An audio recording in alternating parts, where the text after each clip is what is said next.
Irreverent, entertaining, cool. You're listening to LA Talk Radio.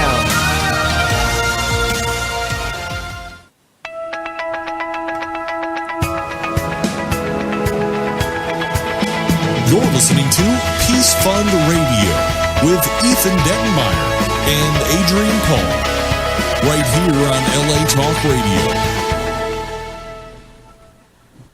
Good morning. Welcome to Peace Fund Radio. Wow, there it is. There it is. There it's at. That's where it's been. And good morning. Here we all are. Yes, and none of us can see each other, so it's going to be a jumbotron of. Actually, there might be a blessing. I think there could be a blessing about that, Ethan. You know. Yeah. Well, speak for yourself. I try often. I hope the week has gone splendiferously for you. It's actually been a very good week and a good 2015, all things considered. I have a good feeling about this year and the people I'm associated with, and I expect big, big things from you guys. Well, we are definitely working on a few things right now, and obviously we had a couple of events last year that went off very well, so we're going to be looking at possibly redoing those, and as well as keeping our allegiances with the entities that we partnered with in 2014, as well as the ones prior. So you'll be getting a lot of updates on some of those. We'll be looking hopefully at launching our site eventually, that we had to put aside for a little bit because of all the stuff we had going on last year. So, and had lots of exciting conversations actually with our new webmasters about some exciting things for the site, including the return of the blog. So we've got some good things coming, guys. That sounds like a horror movie. The Return of the Blog. Return of the Blog. Excellent. There should be a movie made about that. Return of the Blog. It could be a comedy, man. I'll write it. Ethan and Adrian can star. It's going to be an Oscar winner. I can feel it. It'll be a one-man show. That's all you do is write. I don't know if you'd want me in that, to be honest with you. But I'm always happy to help John Beerley out. What's the cause today, gentlemen? What problems are we going to solve? Vision. Yes, excellent. I wanted to start with I Can See Clearly Now, but, by Jimmy Cliff. Would you like me to bring it up so you can have a little bit of a lead-in? So I could sing it? Yeah. Here, why don't you give me a moment to go to my musical library of fun, and if you want... Well, it was a fantastic song, actually. It was way back in the, I think, the 70s, 80s maybe. 70s, actually 70s it was. I can see clearly now the rain has come. Yeah. All right, here you go. Right. Just thought I'd say that, but we are going to be talking about vision today. Problem. That's it. I can see clearly now the rain is gone. I can see all obstacles in my way. There you go. Now we know what we're talking about. See, it's actually interesting that the lyrics to that song, I can see clearly now all the obstacles in my way, I think is very key to what we've got to discuss today, because, most parents are used to taking their kids to the pediatrician and the dentist for regular scheduled checkups. But, a lot of parents don't realize that the kids should also have regular eye exams, even if a child doesn't wear glasses. And why? Well, with eye problems, left untreated, they can have serious conditions that can affect a child's learning, development, athletic performance, and overall health, which basically goes down to figuring out all the obstacles that are put in front of them during their lifetime. I think that's very interesting because we've had, John, we've had, as you know, some heroes of the week that have been very good at clearing some of the obstacles in their way. Absolutely. Helping themselves with the sight that was an impediment to them. Yeah, we'll actually be having one of our heroes on the show this morning in a few minutes, Yash Gupta, who was one of the first heroes of the week we spoke about. He was also able to call in August of 2013 and talk about his organization, which is called Sight Learning. You can read about him at sightlearning.com. It's an incredible story. He broke his eyeglasses while doing Taekwondo, which, is awesome. If you're going to break your eyeglasses, that's the way to do it. No, you're doing Kung Fu, forget Taekwondo, forget it. I'll let you take that up with Yash when he calls. But without his glasses, he realized, hey, I can't see anything in class. I can't read anything. I can't see anything. And because he had a specialized prescription for his eyeglasses, it took him a few days to get replacements. So he just felt lost in those days, and he started thinking about kids around the world who don't have access to eyeglasses and who don't need them. So he started his own organization called sightlearning.com. They have distributed 21,500 pairs of glasses, over $1 million worth of eyeglasses donated to 5 countries. Yash has chapters in 14 states. He's been doing this for 4 years, and he has distributed eyeglasses to kids in Mexico, Honduras, Haiti, and India. And like I said, he'll be calling us here in a couple minutes and letting us, giving us some updates about what he's up to. But there's some really interesting facts and figures that he has on his website. Of the 100 million people around the world who need glasses and use them every day, there are 700 million more who need glasses but can't afford them. And of those 700 million, 13 million of those are school-age kids who just don't have eyeglasses and therefore are not able to get the most out of their educational opportunities. So, like I said, Yash is right up there at the forefront of making sure that those kids get what they need. A lot of us actually take for granted simple things. We take for granted clean water. We take for granted being able to see properly, being able to, breathe properly, because those to us seem, or to a lot of us seem to be things that we would have naturally, if you like. And I think that's something that, a lot of children are challenged with in the early years of their lives. We've talked before about, as you said, I can understand. I mean, my vision has gotten a lot worse over the years, and as we get older, we lose our vision because of age and because of the retina, changing, etc., etc. But imagine starting your life that way. I mean, imagine you're starting life. I mean, it affects your ability to learn. I mean, there's actually 75 to 90% of learning in the classroom occurs visually. So if that's not working properly, it's really going to hinder how a kid can perform or be able to get to their potential in life. And I've always been very lucky, to have eyesight but I never really thought about it. I always remember those kids that had, eyeglasses taped together. Do you remember those? When somebody broke their eyeglasses, they'd have a piece of tape in between to actually hold it together. You always thought that was kind of a joke, but really, in reality, having glasses is essential, because you really don't know what to do without them. There's so many things. You're losing a one portion of your ability, of one of your senses. I mean, out of the 5 senses you have, you've lost one of them. I agree. It's been estimated, here's some facts for you, that 25% of all children have a vision problem significant enough to affect their performance in school. And according to research on learning among disabled populations, the number of kids with significant learning-related vision problems soar closer to 85% in those studies. So kids who are officially diagnosed with learning disability in part to receive special education services to help them with their difficulties, and many continue to need special services throughout their school experience. And unfortunately, the number of children receiving special services for learning disabilities is actually on the rise. 75% of those identified as learning disabled have their biggest deficit in reading.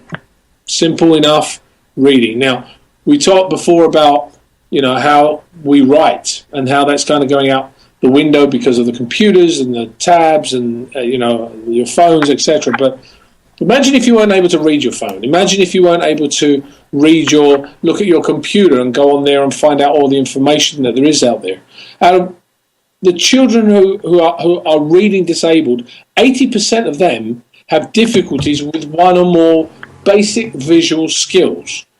According to research, many children that are considered learning disabled have clinically significant visual problems, yet these children are often labelled as dyslexic or having a specific learning disability before vision is ruled out as a possible contributory factor, which is a shame because so much can be done when you are younger. When you are a parent, there were a couple of tests that are always done. I mean, vision is one of them. But sometimes, parents forget it, or we take it for granted that our kids can see, or our kids can hear, or our kids can taste. And it's a long time before you actually realise there's something wrong, and at that point it could have damaged your child's ability to socialise, behave, etc., etc. Anyway, let's just talk a little bit about, because I know we're going to have probably Yash Gupta in a second, John. Is that right? Yeah, he'll be joining us joining Actually, I got him here. When he does, I want to ask you about that, because I know he overcame it, and one of the things I remember when we were discussing with him and with a couple of the other organisations that we've highlighted over the past couple of years, the fact that being challenged visually can also, a child sometimes will be too ashamed to say something about it, not say something to their parents. Therefore, what ends up happening is they can't do their schoolwork, and what then happens? They then go on to a slightly different path because people think they're not intelligent, they're dyslexic, as it says. They might be ADD, what was it? ADD, yes. But it's not the fact. The fact is they just can't see.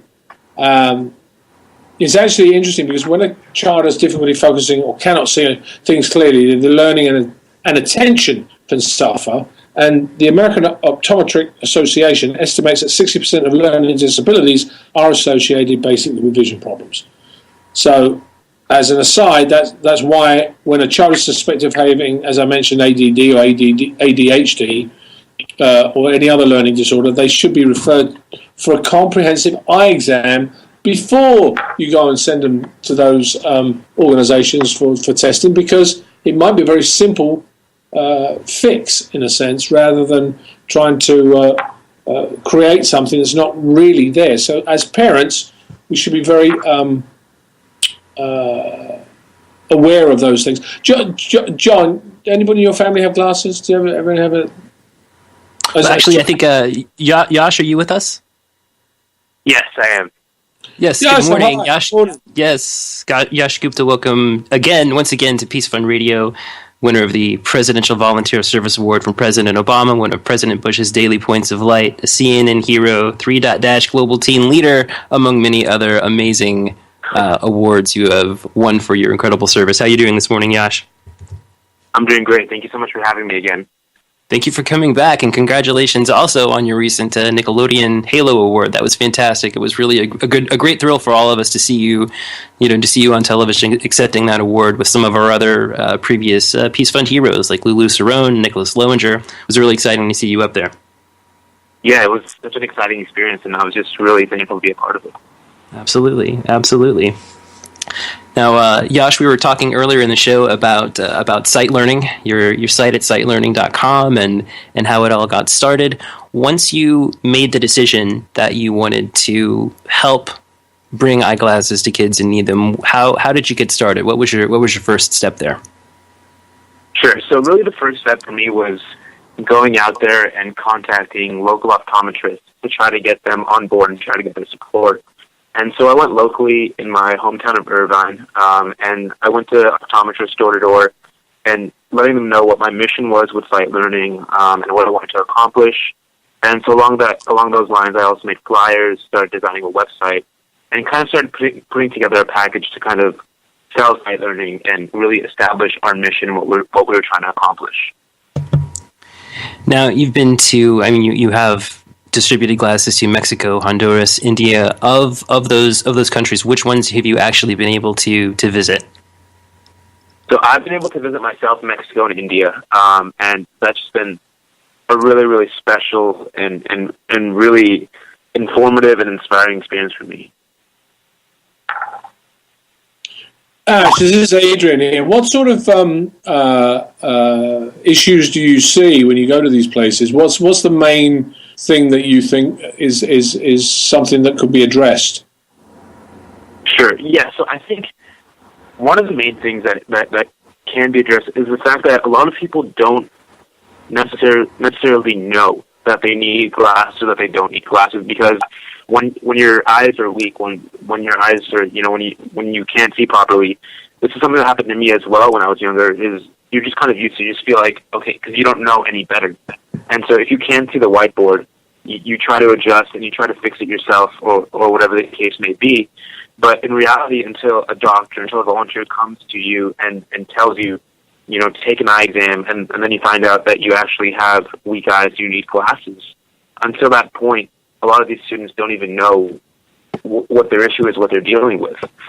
And because this problem is so prevalent, there's a lot of areas around the world that are not yet being helped. And that's something I'm trying to do with sight learning as well, is to try to go into different areas around the world, because the problem is so widespread and not really well known either. So those are some of the main issues: the fact that it's not well known and the fact that it's so widespread right now. Right. And Yash, how old are you now? I'm 18 now. And you're 18. You started sight learning when you were 14. That's correct. I was 14. That's correct. That is amazing. Do you sometimes feel that different countries have different specific needs for vision help, or do you think it's something that we can kind of find one solution that can help people everywhere?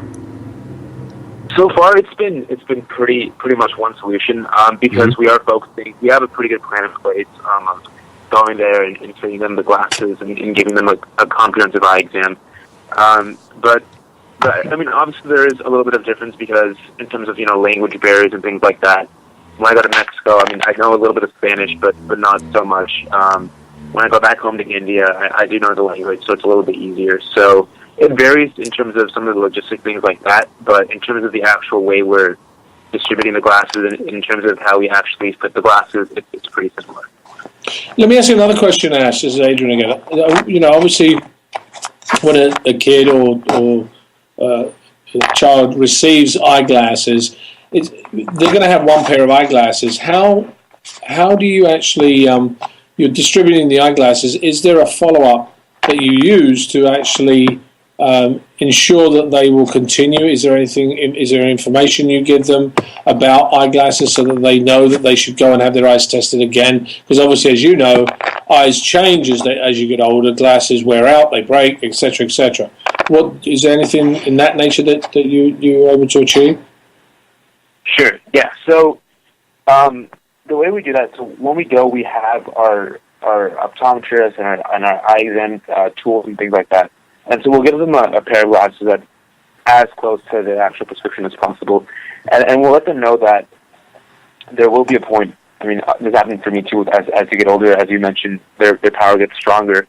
And so for that, I don't think we've been around long enough to see that happen completely yet. But I think my solution for that, and what I would, I guess, propose for sight learning to do, would be to kind of go back to, for example, where our first clinic was in Tijuana, and maybe next year or something like that, and follow up with them, because we don't really have any contact information personally with the students we're helping, because it's kind of like we inform someone there that we're doing a clinic, and then people come, and we don't log the information or anything. But we do have, someone in Mexico, someone in India, someone in Honduras, locally who can find out, where the people are that we've helped.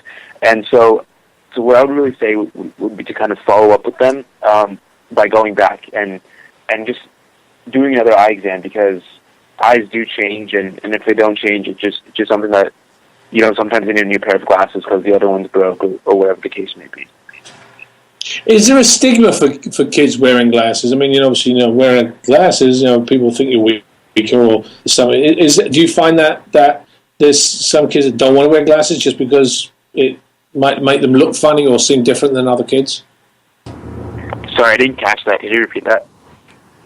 A lot of times kids, when you're a child, a lot of things that, kids wearing glasses, etc., can be picked on in a sense or look different than other kids. Do you find that in the places you go to, that is an issue, that some kids don't want to wear glasses or have never thought about it because of the fact that they're different, or that, the glasses make them stand out to being the same as everybody else?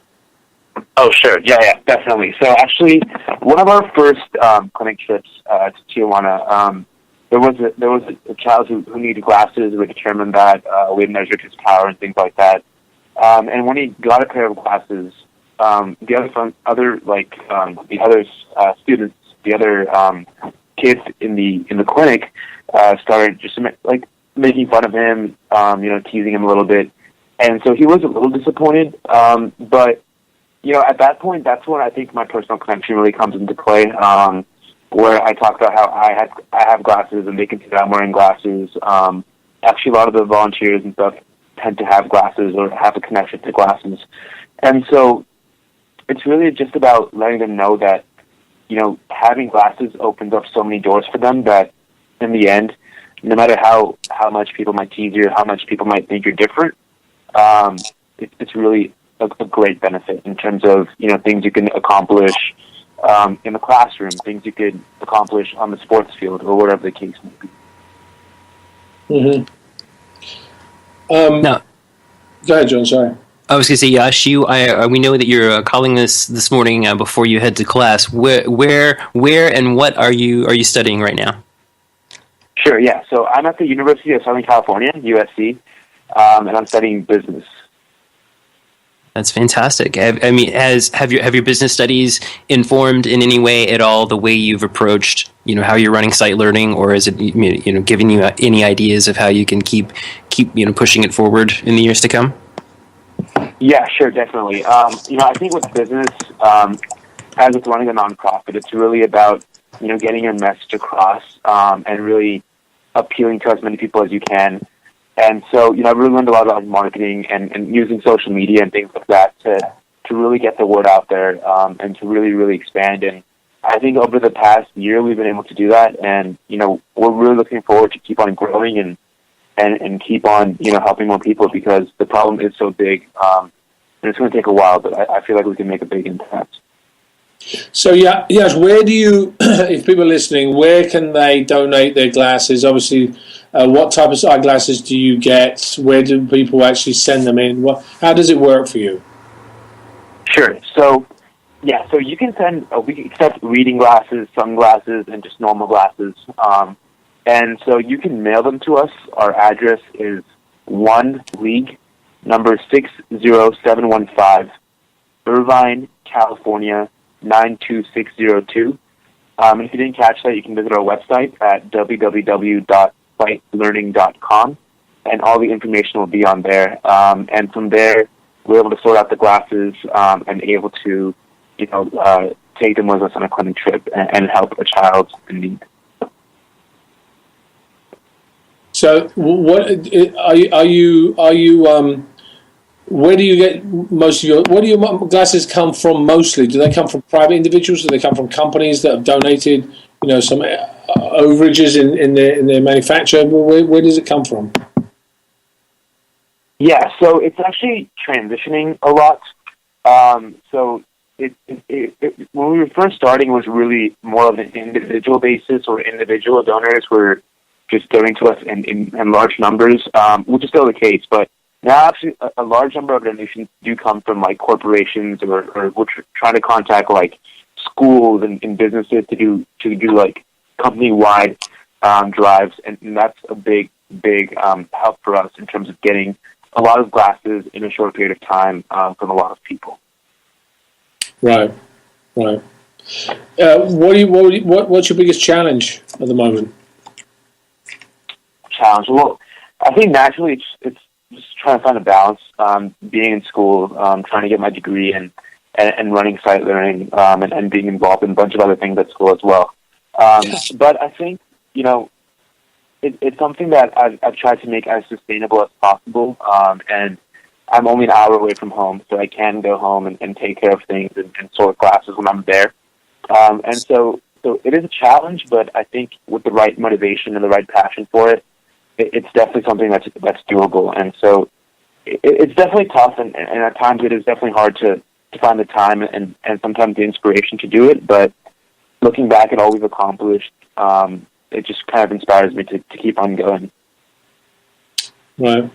Well, Ash, thank you for joining us again this morning. And, we're going to continue talking about site and anybody that wants to go to your site, I might actually have it up on the screen right now, is at www.sitelearning.com. And again, congratulations on what you do, because I think, you guys, your young generation will definitely improve our lives in many different ways, because you're not afraid of moving forward and saying, well, this is a problem, I've got to solve it. And as I can see, you're going to do very well because your business is going to help you with your site learning. Be so many different people, and suddenly there'll be so many more things. And right now, I can see you've 21,500 classes and counting right now, right? That's correct. So, and you've got chapters in 14 states in the US, and you've had a lot of money donated in the way of eyeglasses, and I don't think it's going to stop there. So, congratulations, and we'll let you get back to class now. But thank you for joining us, and please keep up the good work. Thank you so much. Thank you for having me. Thanks, Dash. Bye. Bye-bye.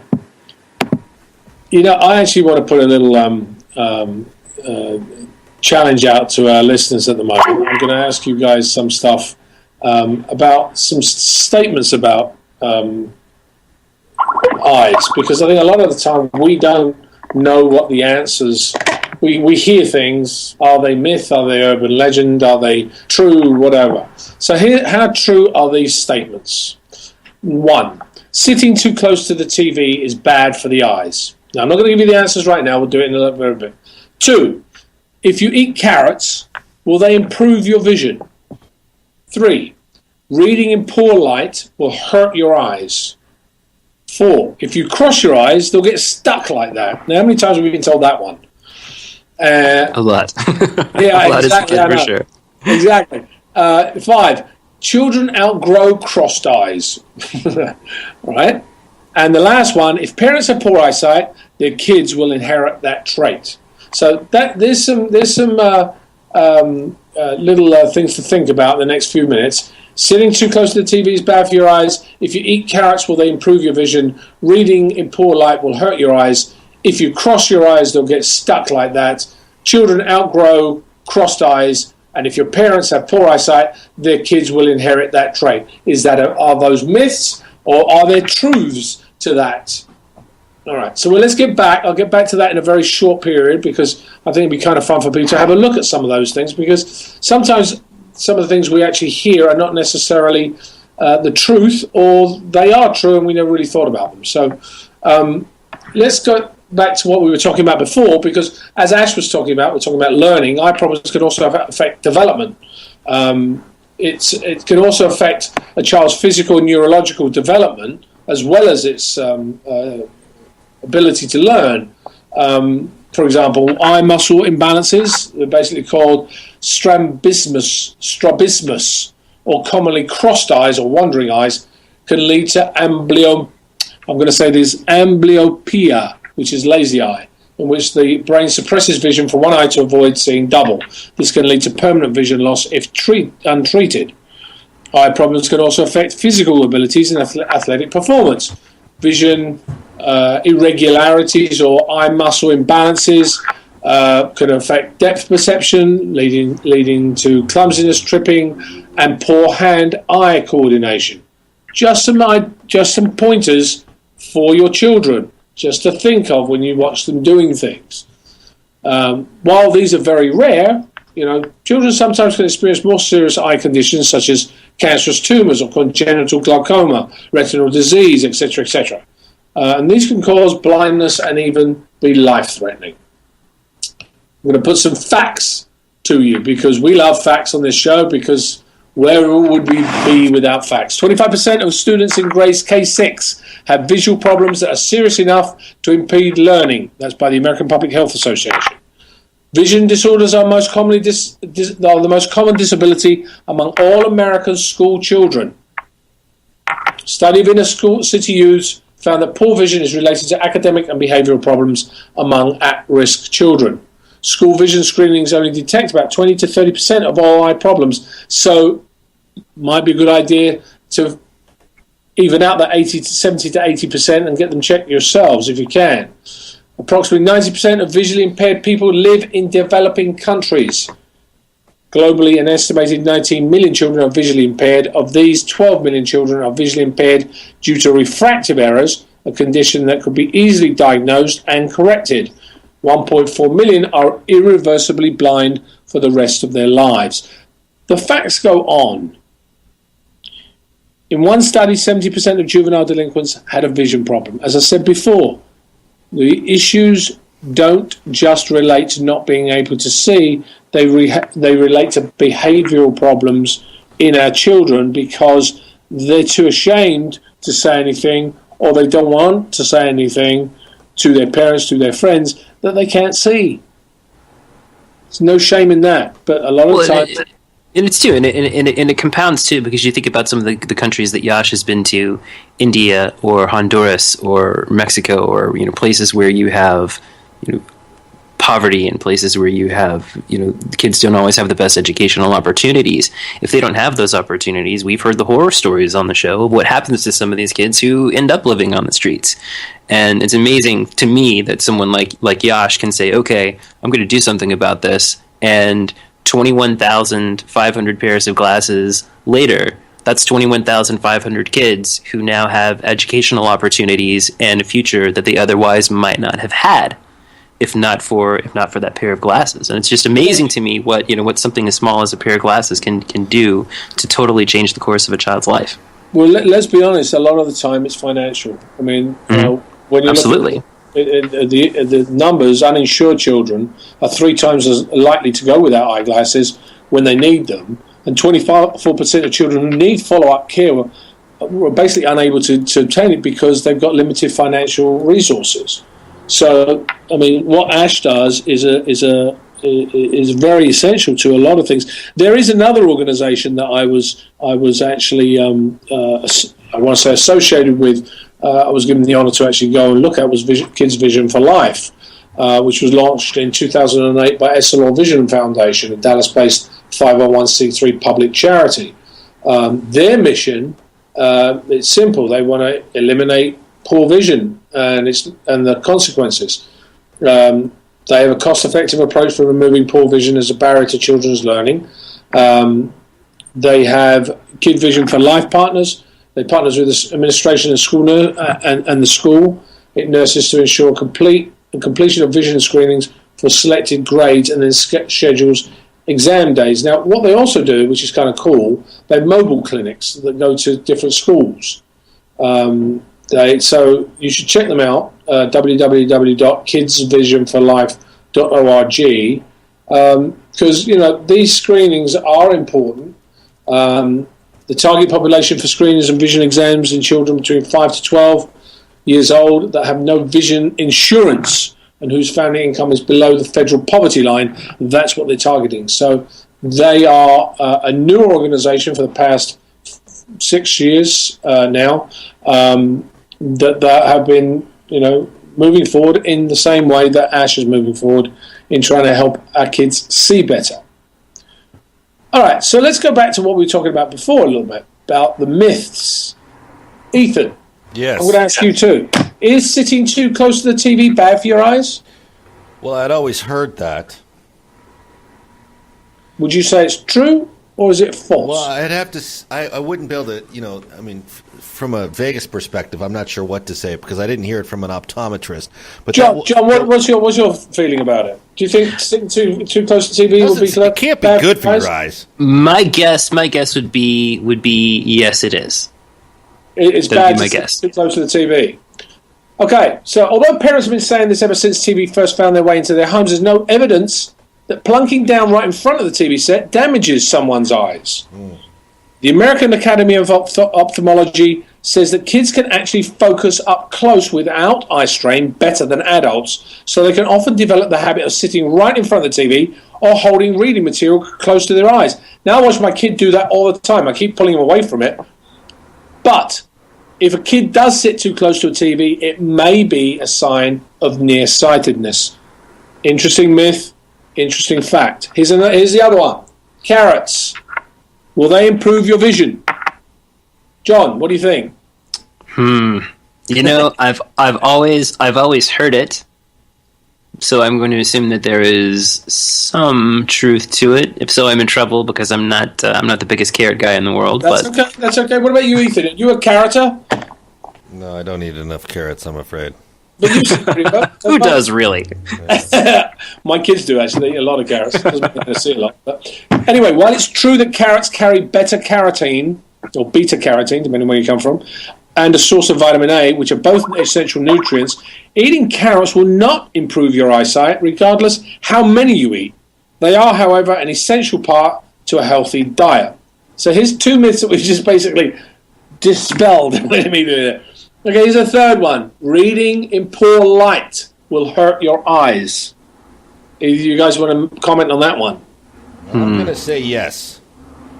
Okay.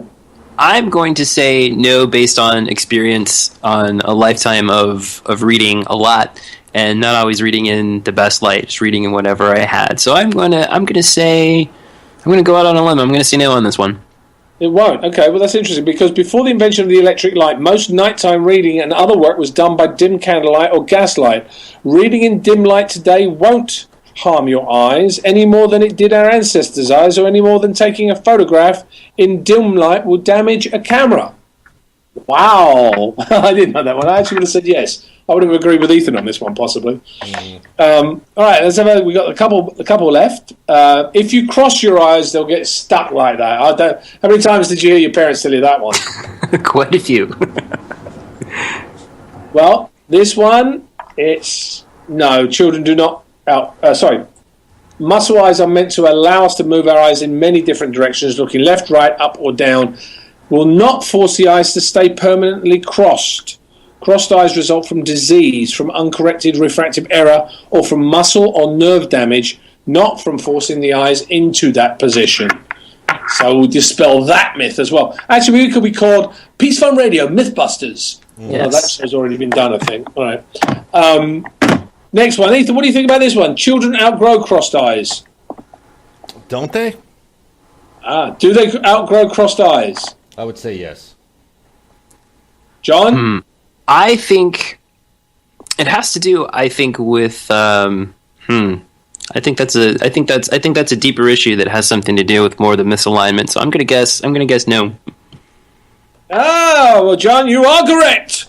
No, children do not outgrow crossed eyes. This condition is a misalignment of the eyes called strabismus that can develop poor vision. The sooner crossed or misaligned eyes are treated, the less likely it is for a child to have permanent impaired vision.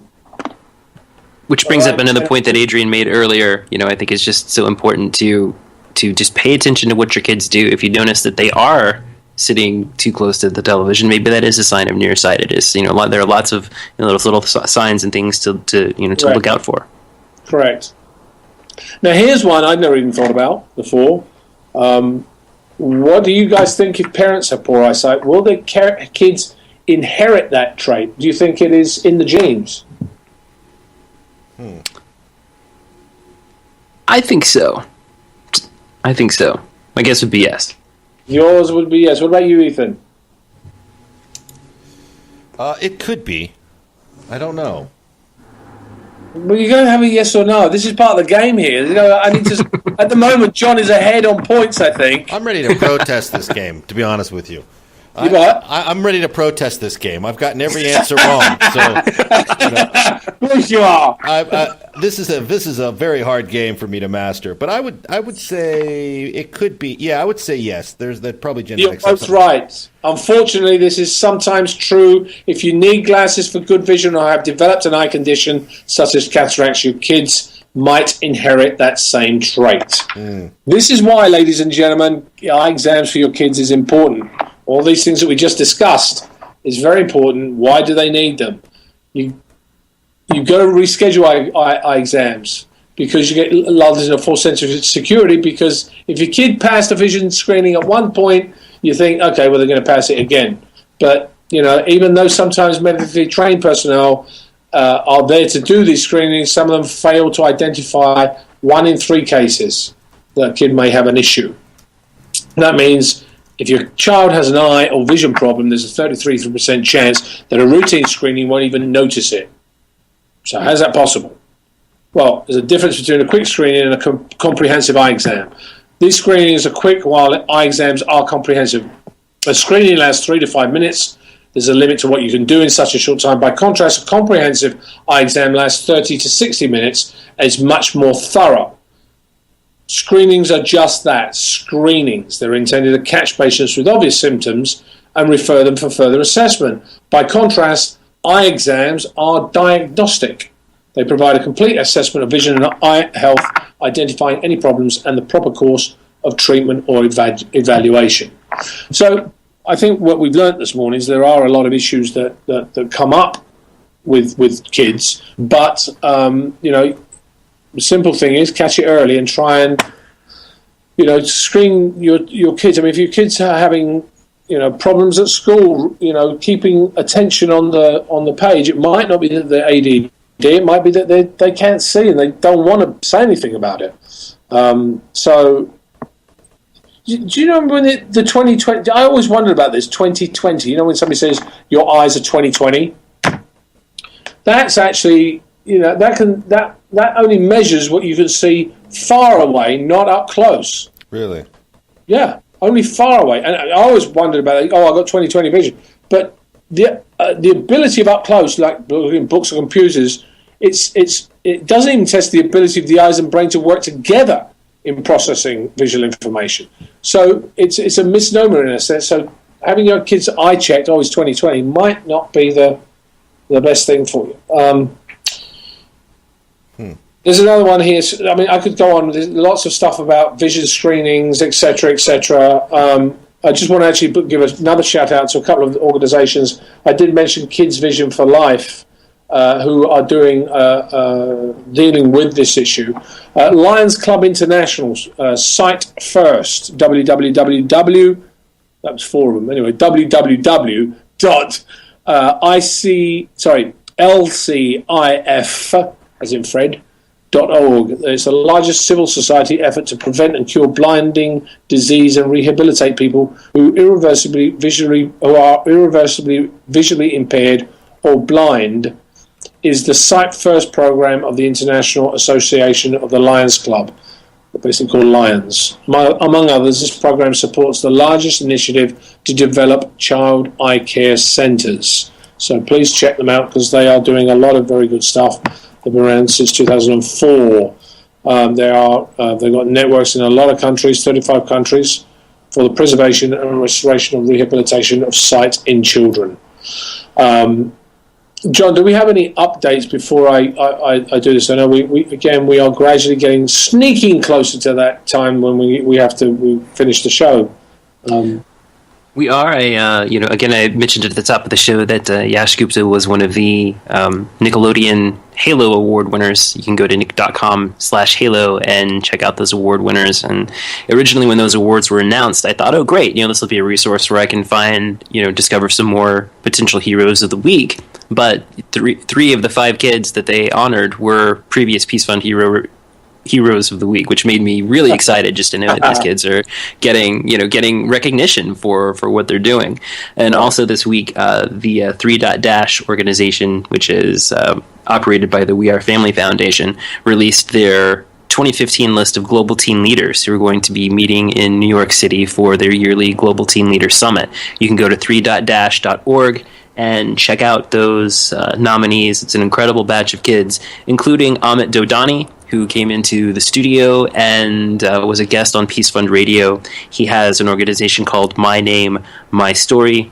Amit is an amazing young man. He overcame a speech impediment to become one of the top public speakers in the state of California. He has donated over 20,000 books, more than 1,000 toys to over 30,000 underprivileged kids throughout the United States, and his message has reached more than 25,000 students nationwide. So Amit, congratulations so much for becoming one of the 3.Dash Global Teen Leaders. And as I said before, our guest today, Yash Gupta, was also one of those Global Teen Leaders in 2013. So it always makes me happy to see these kids who are doing such great work be recognized for it. Not just for the recognition, but by being recognized, their message reaches more people and gets more help, gets more pairs of glasses, gets more toys, more books, whatever you need for those kids who are out there who need it. It just really warms my heart, makes me very, very happy to see it. Well, there's a couple of things we haven't talked about because we discussed facts about how a lot of things were started way back, myths that were started way back about how we see things, what we should do to affect them, etc. But we've not really discussed the age that we actually live in now, which is the digital age. I think it's important to understand the impact of digital devices on young eyes, such as the iPad, such as the computer, such as your phones. Because viewing content on digital devices has an entirely different effect on the eyes than reading pages in a book or looking at a chalkboard. Digital eye strain it's a reality for today's children, and in a recent survey, it was found that 80% of kids reporting symptoms such as burning, itchy or tired eyes after long periods of device use. So your kids can't spend too long on those things because it's different the way the eye processes the information that it's receiving than reading a book or looking at a chalkboard. The fact is this: technology is not going to go away. It's everywhere. We all know this. But we do want our kids to be tech savvy and take advantage of all the great learning that this technology is going to offer. We just got to be smart about it. We've got to look at eye fatigue, blurry vision, red eyes, headache, difficulty shifting focus to objects at a distance after a computer use. All these things can affect kids. So when we're focusing when focusing is fixed at a certain object in space for a long time, a child's developing visual system does not get the benefit of practicing how to focus at different distances. This can cause persistent problems with clarity of vision and possible reading problems. So, in other words, give your child a balance of looking at the technology and doing other things so that their eyes can balance in the shifting. There's actually a great book that I used for a while. It was done by an eye doctor who was an eye surgeon at one point and believed that your eye was like a muscle, like any other muscle that you use in your body, and it needs to be trained sometimes. So there are things called like tromboning, which is keeping your hand cupped from one side, covering your other eye, and bringing your cupped hand to your eye backwards and forwards at a rate and trying to focus on it. It's called tromboning because what it does is it makes the eye muscles of your eyes actually focus near and far at the same time.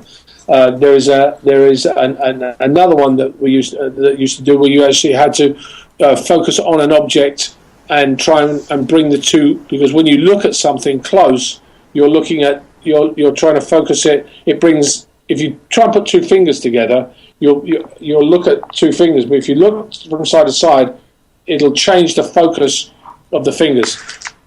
All these things are exercises for the eyes, which might be good to look at, because I'm sure there are plenty of things on the internet. Don't strain your eyes when you do it, but ways to actually help your eyes improve if you are failing in sight, or if your kids spend too much time, give them some objects to do. I spend time. I did one where I actually had to look at the sun for a period of time with your eyes closed, of course, then look away again.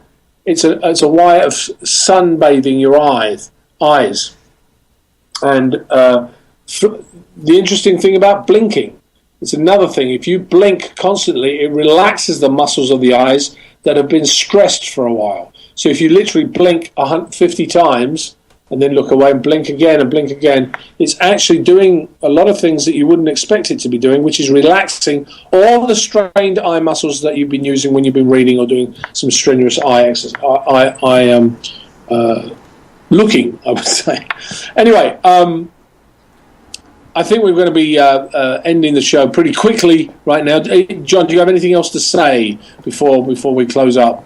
Yes, definitely check us out on thepeacefund.org. Follow us on Facebook and Twitter at The Peace Fund and Peace Fund Radio. Follow Adrian at AdrianPaul1. Follow Ethan at Combat Radio to find out about his other shows, including Combat Radio, in which he has legendary athletes, martial artists, musicians, writers, directors, actors talking about the issues that matter to you.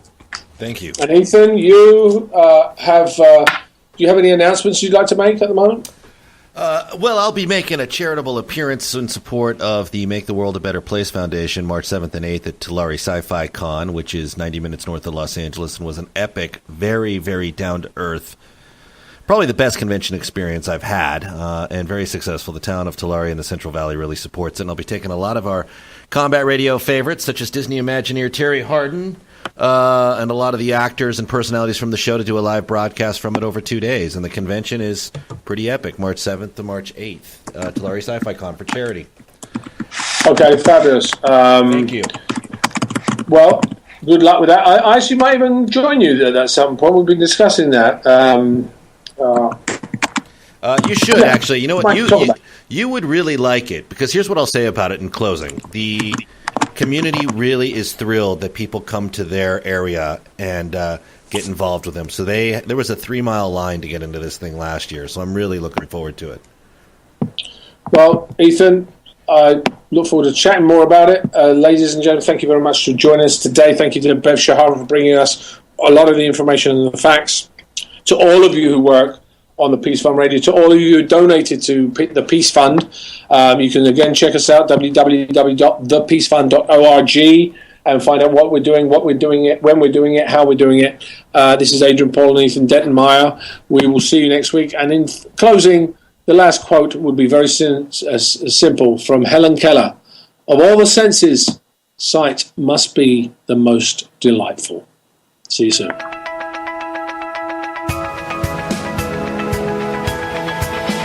You're listening to Peace Fund Radio with Ethan Dettenmaier and Adrian Paul, right here on LA Talk Radio.